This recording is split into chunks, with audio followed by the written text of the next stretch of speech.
Hello everybody and welcome to Formula 1 2019. Thought before F1 2020 came out and the start of the My Team mode could squeeze in a season of Formula 2 to kind of get ready and maybe determine who our teammate will be for the first season in Formula 1 of 2020. We're going to be going with Compost Racing. I love the orange that looks like a McLaren. The car I'm picking is, of course, car 14, which is Fernando Alonso. And I'm a huge fan of WTF1, which is what my teammate Aiken will be driving. So we go here to qualifying. This is the final lap of qualifying right here. You see beforehand was in 5th position. This lap looking a lot better, currently 4/10 up on our previous lap as we lock it up, heading into turn number 8.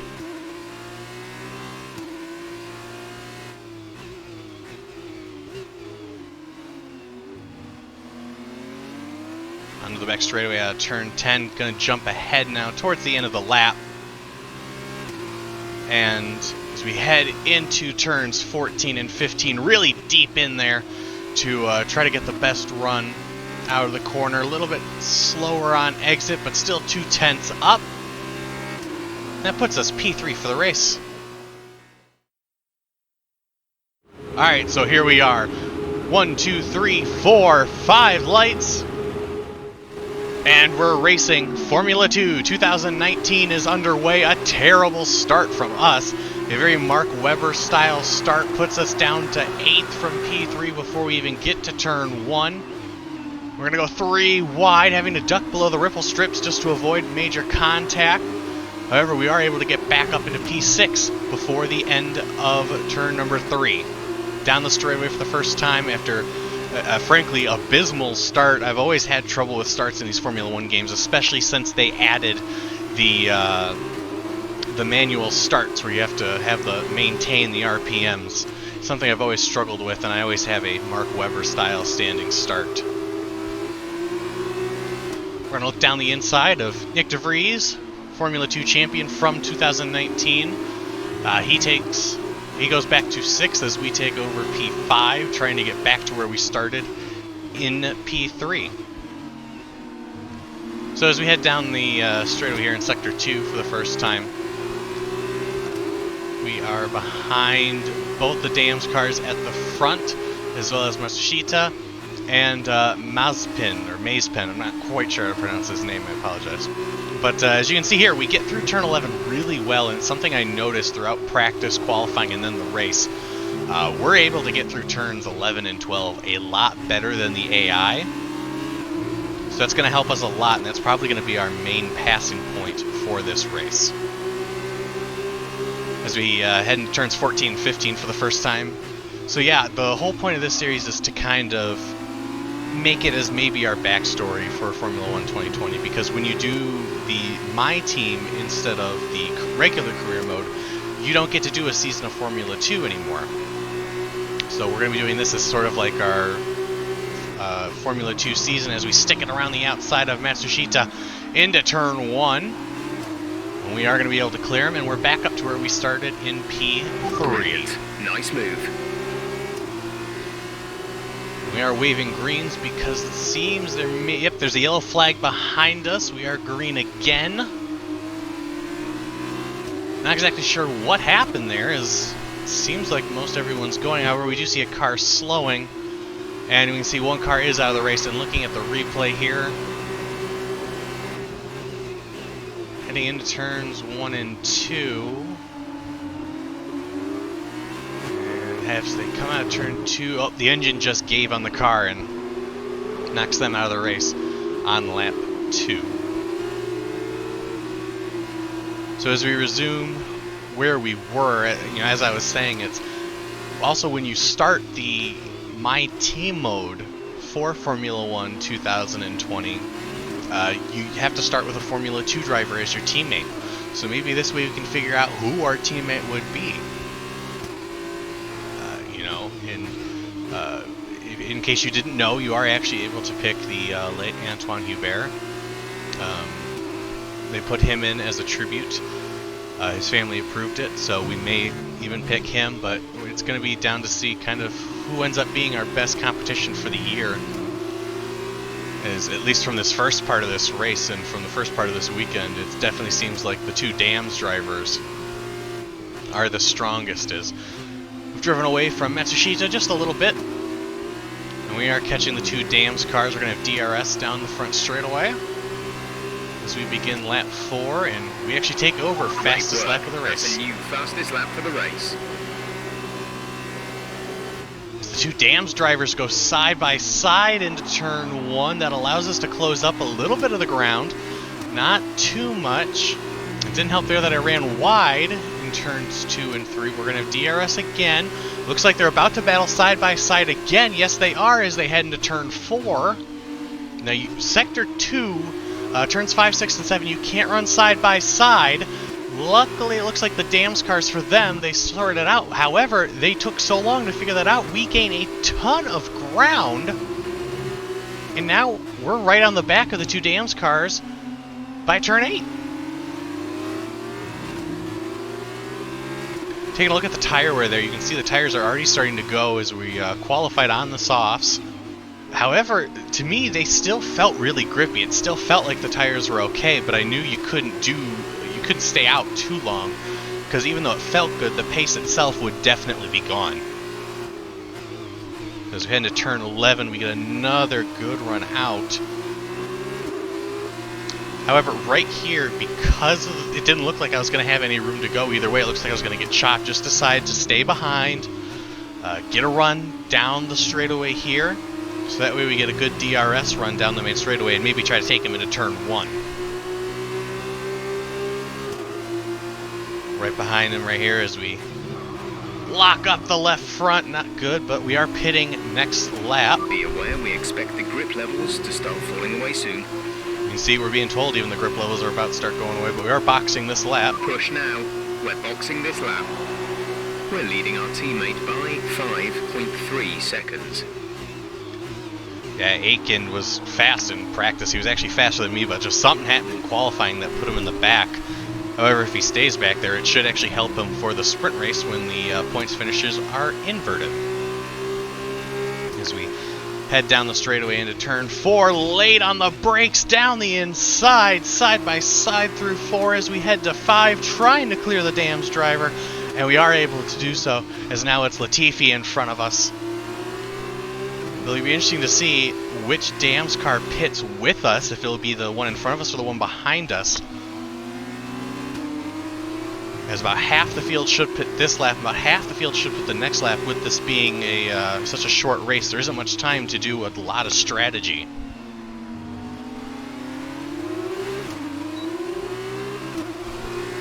So yep, if you haven't figured it out by now, this is a 50% race. All of the races will be 50%, as it will be for the Formula 1 2020 career mode for my team.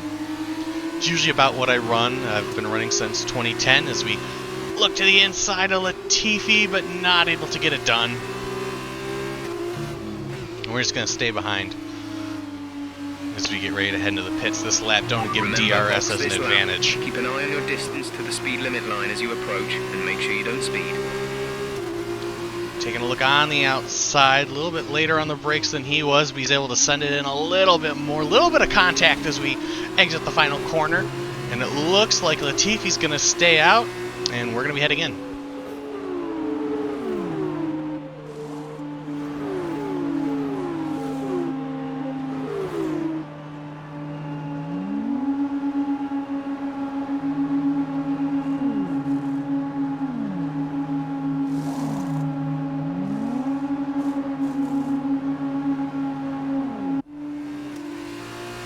So you saw there a very good, clean pit stop for us. We're now on the end of our out lap here. All the other cars are in the pits.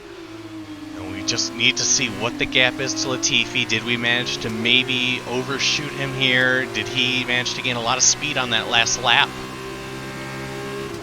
Here he comes out of the pits. And it's going to be side by side into turn 1. This is going to be so close. Latifi, though, has the line, able to brake a little deeper than us. And we slot back into second, but you can see the gap did not change at all. We were able to stay right on his rear tail just like we were before the pits. That really helped us there. DRS down the straightaway. Slight correction there as we got a little too close into turn 4. Heading through 5 and 6 for the first time on the medium tires, which definitely feel good at first. As you see, just slight lock up there on the right front. However, as you'll notice throughout this race, and as we jump ahead here, the big problem with these tires that I noticed in both qualifying and in practice is that when the grip's gone, it's gone. So you can't push too hard on these tires, even though they're supposed to last longer. But here we go, DRS down the main straightaway. We get alongside Latifi, trying to outbrake him into turn 1. Even though it seems like we brake later, he's able to stay right there as we're still side by side. But we do clear him, and we are through to the lead of this feature race. Now at this point, what I'm thinking is we have the lead, but I don't want to push the tires too hard, so because I don't want to fall off that cliff that I mentioned. So even though we have the lead now, I get to control the pace, so I'm going to slow it down just a little. Even though you can see we're running good laps, I'm not going to push too hard. I'm not going to try to go, you know, purple every sector. I'm not going to push it to where I'm locking up constantly. I still want to have a fast pace so we can maintain the lead, but I don't want to push the car too hard that the tires are just going to fall off a cliff and we're going to be a sitting duck for the end of this race.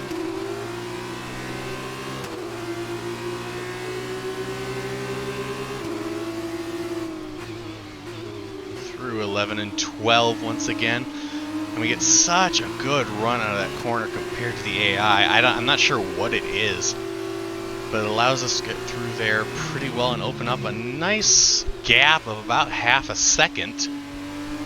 So we head down the straightaway, running towards turns 14 and 15, and Bahrain is truly one of my favorite tracks to drive, whether it's F1, Formula 2, or maybe an R Factor with some mod. This track's always been a lot of fun to drive for me. Really, the only time I didn't enjoy it was F1 2010, when it had that strange long... Okay, you're in the top 10.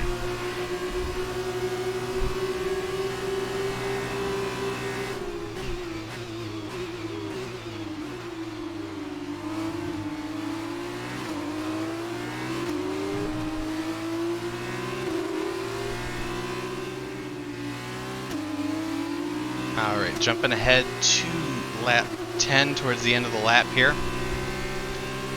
As we head down to 14 and 15 again. You can see we've managed the gap nice. They're still there, but we have a relatively nice gap. However, I was too busy looking behind me that I ran off into the grass, lost all of my momentum. You can see here comes Latifi with a huge head of steam heading into turn number 1. And he's just going to soar past us. We try to brake a little later, but it's no use. He is through to the lead. But we're going to maintain it on the outside. As we also lose our fastest lap, we retake the lead. And with that mistake, as well as the fact that we just lost our fastest lap, at this point I was kind of upset. So I figured I was going to start pushing the car again because I wanted to get my fast lap back. So after this first sector, I determined it's go time and it's time to start pushing again, because I don't want to possibly lose the lead like that again. Moving ahead here to the end of lap 13, you saw on the previous lap, if you look in the left-hand corner, that we did actually take fastest lap back. However, we pushed again even harder on this lap, and we set our actual fastest lap of the race at a 1:45.077, a tenth faster than what it was. However, as we jump just a little bit further up the road here, as we head towards turn 4, a mistake here, as well as pushing that hard, I realized I had made a very big mistake in pushing that hard, trying to go for fastest lap, because at this point I realized that the tires were gone. And not necessarily so much gone as that because I had pushed them hard for 2 laps like that, I had really overheated them, and the grip level had fallen. and it just wasn't as good. And even though we set our 2 fastest laps right then and there, it was gone so much by then already that both of the Dams cars were right behind us. You can see there the tire wear, especially that left front. I have very bad wear problems with the left front at this track, it appears, because it's way more worn than any of the other tires. But we're coming to 2 to go here. We just have to try to hold off the Dams drivers. No one else in sight if you look at the mini-map. We are so far out in front of everyone else.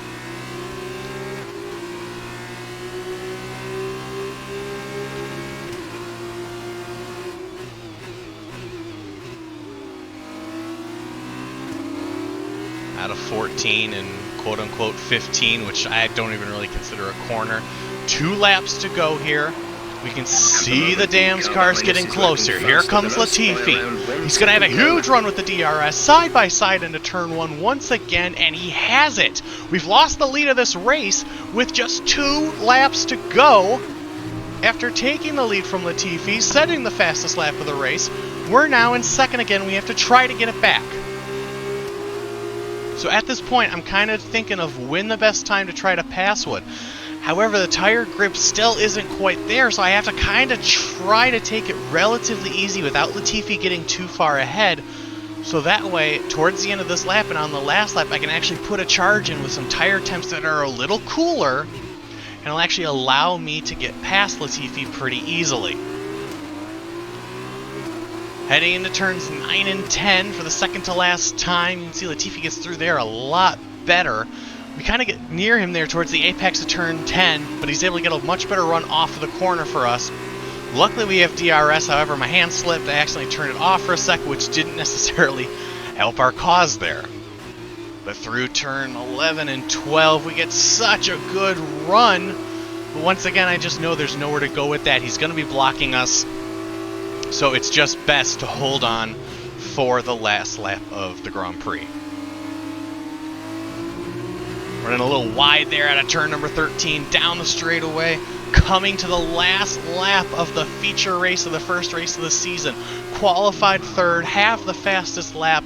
We were up front all race long after the start, and having such a quick car, I can't imagine possibly losing the race at this point. White flag. We get the DRS down the straightaway. Latifi goes to the right. We're going to dart to the left, try to send it in a lot later. We do, but we lock up. He's still on our inside.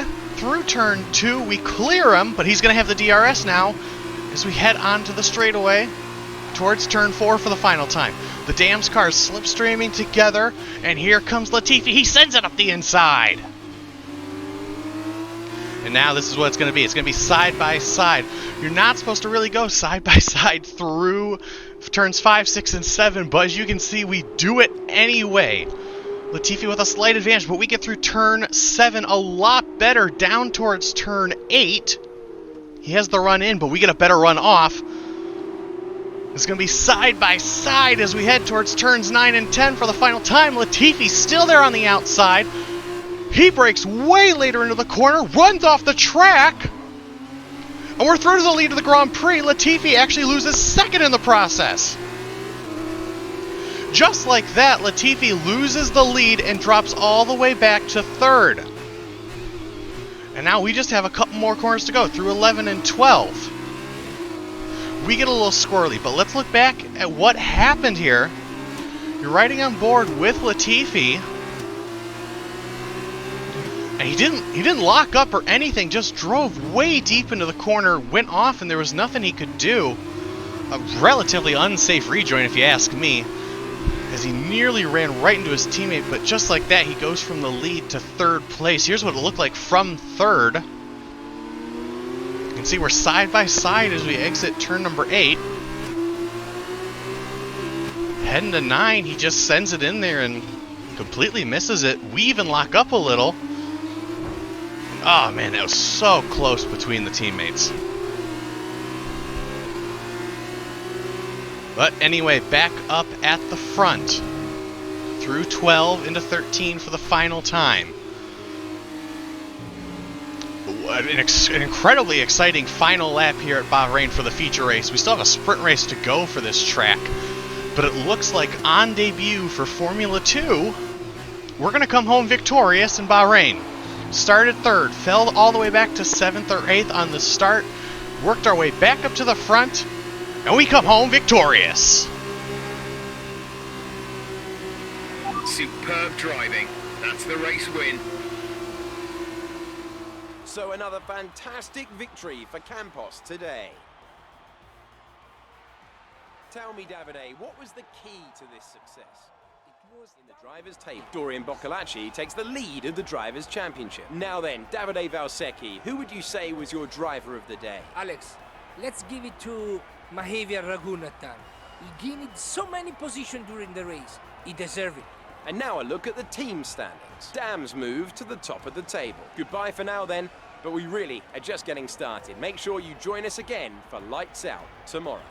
So just like that, we take the lead of the Drivers' Championship. Great drive from our teammate Jack Aiken to get from 11th on the grid up to 7th, which means he should start P2 for the sprint race. Heartbreak, though, for Latifi. Had the lead, was battling with us, and then falls all the way back to 3rd. Great run there for Hubert as well in 3rd. Matsushita fall down to 5th. And just an incredible race to start our season. There's a look again at the drivers' standings. We're going to take a look at the team standings too. The Dams drivers out in front, but we're close behind. Hope to see you for the sprint race. An absolutely incredible start to our season. I'll see you next time. Bye.